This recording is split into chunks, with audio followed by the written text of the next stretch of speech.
महाशिवरात्रि की आप सभी को हार्दिक शुभकामनाएं। आशा करती हूँ आप सब बहुत अच्छे होंगे, खुश होंगे। लेकिन क्या आपको पता है कि ये एक पौराणिक कथा है जो मैं अभी सुनाने वाली हूँ, जो महाशिवरात्रि की व्रत कथा है। और शिव पुराण के अनुसार जब तक व्यक्ति ये व्रत की कथा ना सुन ले, तब तक उसका व्रत जो है वो पूर्ण नहीं माना जाता। इसीलिए मैं जो कहानी अभी आपको सुनाने वाली हूँ, इसे ध्यान से सुनिएगा और उसके बाद व्रत तो आपने किया ही होगा। तो शिव पुराण के अनुसार एक गांव में एक शिकारी रहता था और उसके बाद फिर वहाँ पर पशुओं को मारकर अपना परिवार चलाता था। लेकिन फिर भी धन की कमी के कारण उसे एक साहूकार से कर्ज लेना पड़ा। लेकिन उसका कर्ज समय पर ना चुका सका, जिसके कारण गुस्से में आकर साहूकार ने शिकारी को पकड़कर शिव मठ में बंदी बना लिया।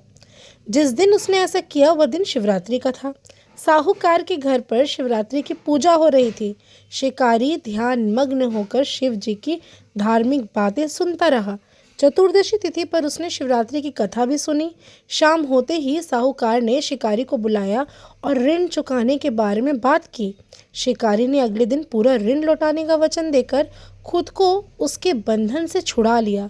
रोज की तरह शिकारी जंगल में शिकार के लिए निकला, लेकिन साहूकार का बंदी बने रहने के कारण वह कुछ खा पी नहीं पाया था। ऐसे में वह बहुत व्याकुल था। शिकार करने के लिए वह एक तालाब के किनारे खड़े बेलपत्र के पेड़ पर अपने लिए पड़ाव बनाने लगा। उस पेड़ के नीचे शिवलिंग था जो बेलपत्रों से ढका हुआ था। शिकारी को उस शिवलिंग के बारे में पता नहीं था।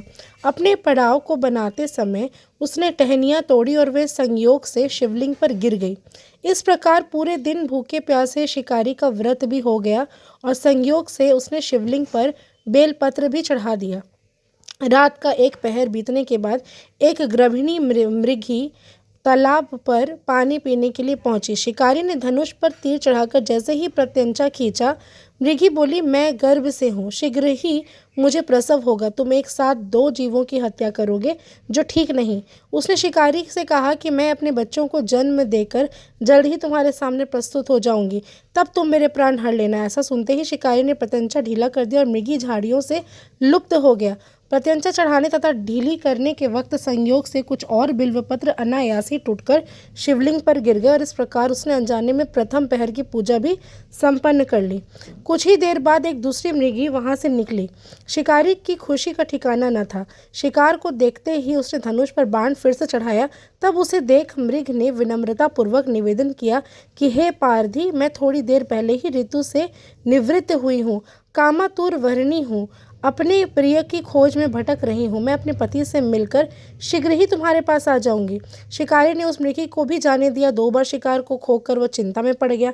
रात्रि की आखिरी पहर भी बीत रहा था। इस बार भी उसके धनुष से लगी कुछ बेलपत्र फिर से शिवलिंग पर जा गिरे तथा दूसरे पहर की पूजा भी संपन्न हो गई।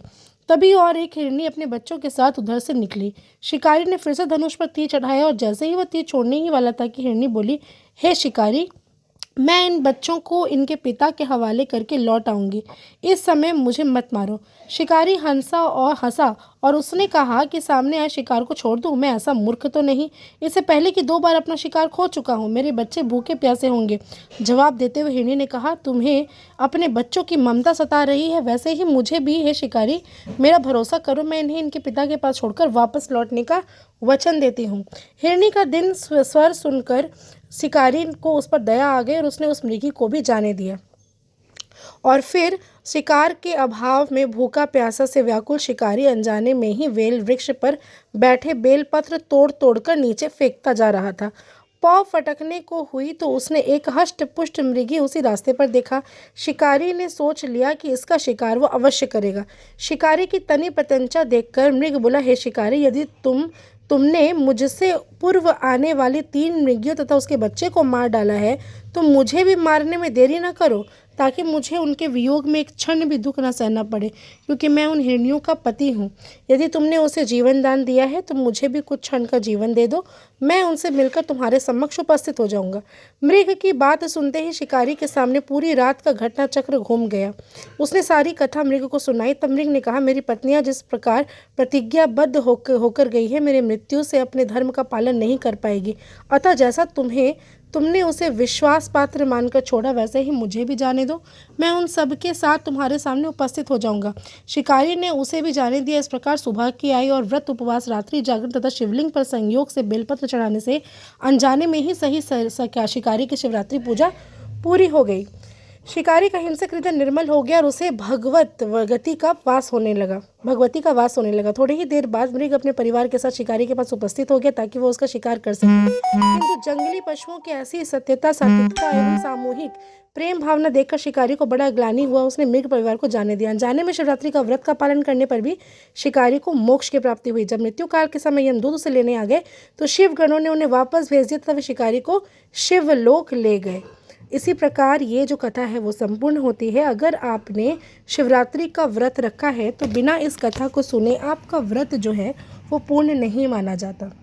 इसीलिए नियम पूर्वक बैठकर कभी भी आज के दिन रात्रि के समय हो या सुबह के समय, जब भी आप इस वीडियो को देख रहे हैं, पूरा कथा सुनिए, दूसरों को भी शेयर करिए ताकि कुछ लाभ आपको भी मिले और अपनी मनोकामना भोलेनाथ से कहिए, वो ज़रूर आपकी मनोरथ और आपके परिवार की मनोरथ पूर्ण करेंगे। इसी आस्था के साथ भोले बाबा के मंदिर में जाकर आज के दिन बेलपत्र ज़रूर चढ़ाएं। आज के दिन उनको घी का दीपक ज़रूर जलाएं उनके समक्ष, और हो सके तो उनको पगड़ी पहनाएं, सहरा पहनाएं, माता को चुन्नी उड़ाए, श्रृंगार का सामान दे, फल फूल आदि नैवेद्य, मिठाई जो आपको मन है सब चढ़ाएं, क्योंकि सब कुछ उसी का है और हमारी इतनी औकात नहीं कि हम उन्हें कुछ चढ़ा सकें। तो दिया हुआ भी उन्हीं का है, तो जो उनका है उनको समर्पण ज़रूर करिए। माता रानी को सिंदूर भेंट करें और ख़ुद भी बहुत ही अच्छे तरीके से आज का दिन मनाइए। और रात्रि जागरण तो ज़रूर करना है, कम से कम 2-3 बजे तक तो जाग ही जाइए। आशा करती हूँ आपको वीडियो अच्छी लगी, कथा अच्छी लगी। इसको शेयर और मेरे चैनल को सब्सक्राइब, शेयर करना, फॉलो करना बिल्कुल ना भूलें। धन्यवाद।